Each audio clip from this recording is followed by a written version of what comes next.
Bonjour et bienvenue à vous pour ce tutoriel sur l'entretien quotidien et la mise en œuvre de stickers.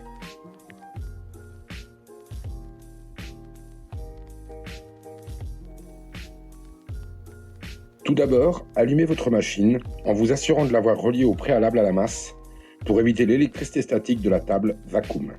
Pour ma part, j'ai relié 2 mètres de fil 1,5 dénudés sur les 15 derniers centimètres dans 4 litres d'eau avec 3 cuillères à soupe de gros sel.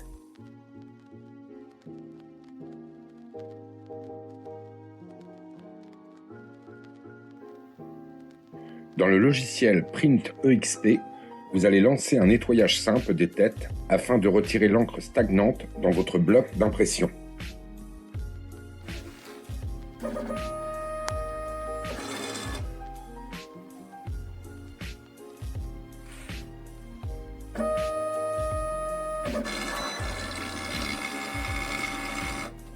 Ce nettoyage n'occasionne que très peu de perte d'encre, mais il est nécessaire à chaque allumage de votre machine.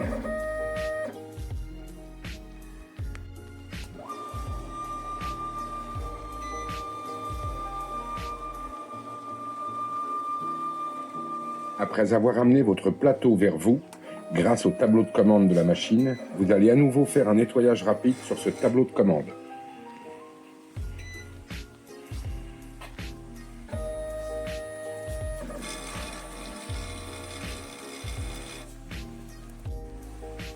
Vous allez maintenant déplacer votre bloc d'impression tout à gauche afin de faire le nettoyage manuel de vos têtes. Celui-ci s'effectue de l'arrière vers l'avant, et ce pour chaque tête, en veillant à ne pas utiliser le même morceau d'essuie-tout pour les deux. Il est également nécessaire d'en nettoyer les extrémités afin d'en retirer les éventuelles éclaboussures d'encre. À présent, vous allez à l'aide du produit de nettoyage vendu avec la machine, faire un coup de propre dans le bloc des dumpers. Les dumpers, ce sont les petits réceptacles grillagés qui récupèrent l'encre, protègent et maintiennent la qualité de vos têtes d'impression. Ne touchez pas l'intérieur car cette zone doit rester humide. Vous pouvez maintenant remettre le bloc d'impression à sa place à droite grâce au bouton Enter sur le tableau de commande de la machine. Allez maintenant sur Photoshop où je vais vous expliquer comment créer un fichier compatible avec Mentop. Mentop est votre autre logiciel fourni avec la machine. Ouvrez maintenant un fichier en faisant CTRL-O, choisissez votre visuel et cliquez sur Entrée puis Images, Mode et Couleur CMJN. Retirez le cadenas du calque, supprimez l'arrière-plan qui vous gêne avec la baguette magique, puis retournez dans Images et reniez les pixels transparents. Allez maintenant sur votre calque et cliquez droit, puis sélectionnez des pixels. Allez maintenant sur Calque et à droite, représenté par un carré rayé, cliquez sur Nouvelle couche de ton direct qui se nomme W1 et faites OK. Maintenant, faites un clic droit sur votre couche nommée W1 pour dupliquer cette couche. C'est à ce moment qu'il va falloir nommer cette nouvelle couche en W2 avec un W majuscule et faites OK.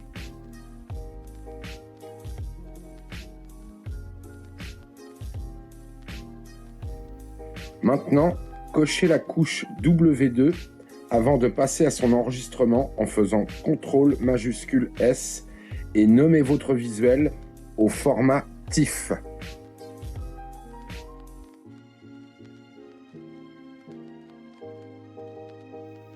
Validez votre enregistrement en cochant sans compression d'image.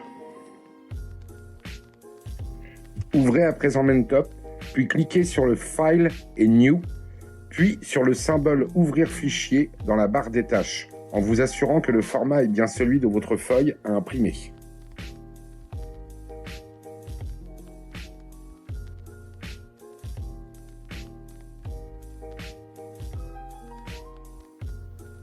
Maintenant, faites un clic droit sur votre visuel pour définir sa taille sur Frame Attribution, sans oublier Content Proportion pour ne pas la déformer. Vous avez à présent la taille voulue pour votre visuel. Maintenant, cliquez sur l'icône de reproduction du visuel pour en faire une page pleine ou répétez à partir de la barre des tâches « Ouvrir fichier ».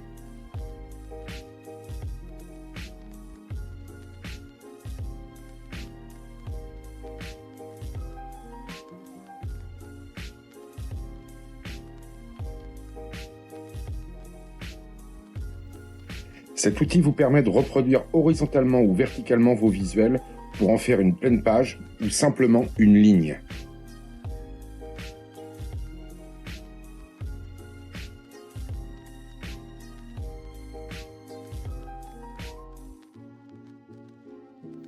Si vous voulez changer la qualité d'impression, il vous faudra aller dans les propriétés et vous assurer que la résolution soit la même en haut qu'en bas.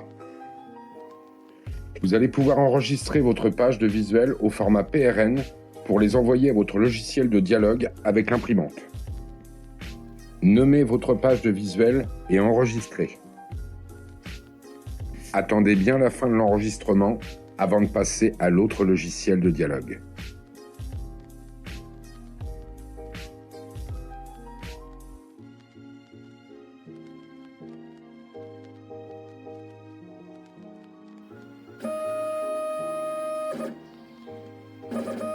Retournez sur Print EXP et cliquez sur Open File et ouvrez votre visuel PRN. Allez dans Settings et en fonction de votre papier autocollant, choisissez la marge qui convient. Vérifiez également que la température des têtes soit au-delà de 20 degrés pour une meilleure impression, ou faites-les préchauffer à l'aide d'un sèche-cheveux. À nouveau dans Settings, la mention CWV, qui correspond à couleur blanc verni, peut être changée si vous désirez une impression recto verso pour le vert par exemple. Cette fois-ci, elle sera couleur, blanc, couleur et verni. Trouvez maintenant votre visuel PRN dans la colonne Print Job List et en cliquant dessus, préparez la case Print.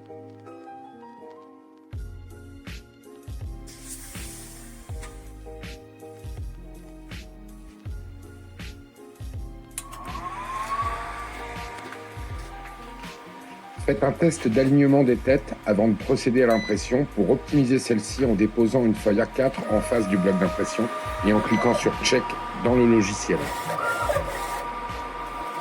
Ce test est très rapide et il vous permet, avant d'envoyer l'impression, de connaître la qualité et de savoir qu'elle va être parfaite.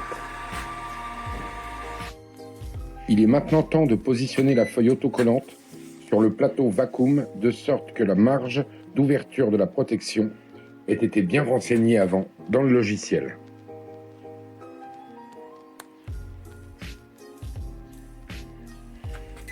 Enclenchez le bouton Succion sur le tableau de commande de la machine pour que la feuille se retrouve fixée par aspiration et retirez la pellicule de protection sans toucher le reste de la feuille. Vous le constaterez par vous-même, c'est beaucoup plus pratique avec les deux mains.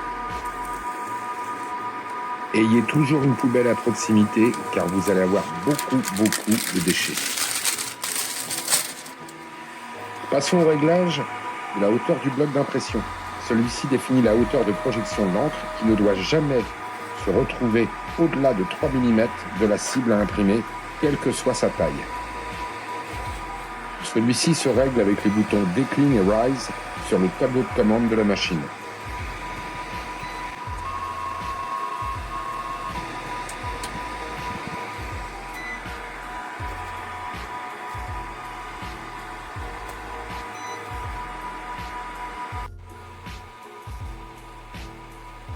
Vous êtes maintenant fin prêt à appuyer sur le bouton Print et regarder l'impression se faire.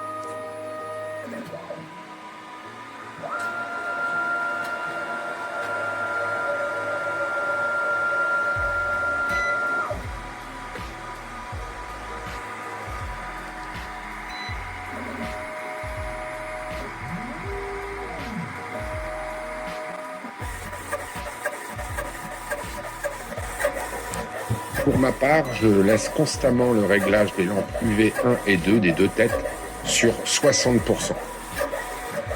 Je vous rassure, aussi puissante soit la machine, elle ne va absolument pas à cette vitesse. À cet instant, vous pouvez constater la progression de l'impression ainsi que le temps écoulé.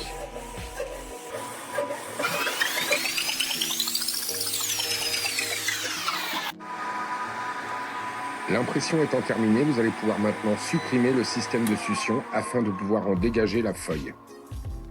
L'impression est maintenant parfaite grâce à la prise en main de votre logiciel via les techniciens de Jerry en ligne de Chine. Cette petite astuce, grâce à l'aide d'une feuille de papier A4, va vous permettre de glisser votre film protecteur sur le plateau autocollant de manière très simplifiée. Il vous suffit de pincer le film protecteur dans les plis de la feuille A4 et de faire dérouler le système d'absorption pour faire passer le film protecteur dans les rouleaux sans vous galérer. Pour optimiser la protection, il vous est conseillé de faire chauffer la machine à laminer à 85 degrés.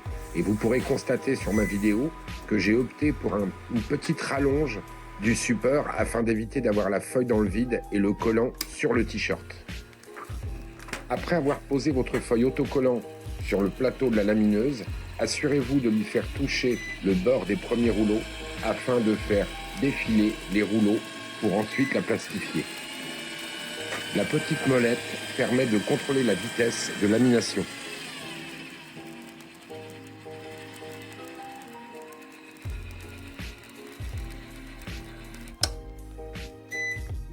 Votre planche d'autocollant est maintenant protégée par son film.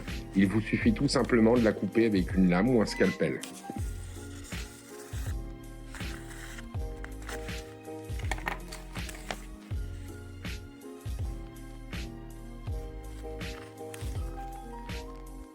Vous pouvez maintenant découper vos autocollants. Rassurez-vous, avec les deux mains, c'est toujours plus pratique.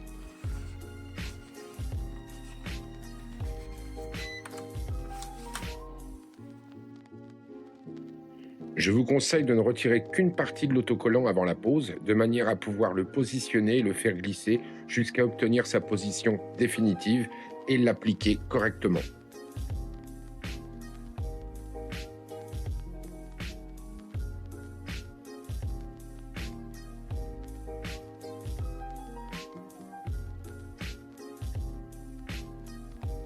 À l'aide d'une spatule en plastique, d'une carte bleue ou d'un ongle, bien écraser le motif sur la surface à appliquer.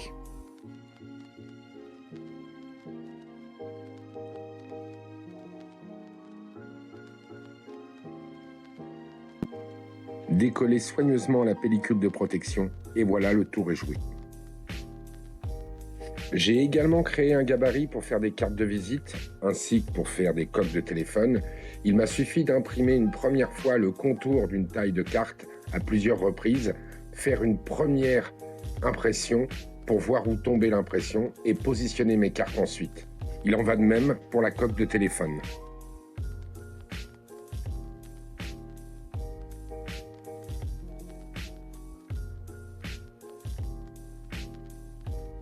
N'oubliez pas de perforer la feuille sur laquelle se trouve votre gabarit à l'endroit où se trouvent les trous du plateau vacuum afin que les cartes de visite ou la coque de téléphone puissent être maintenues par la succion.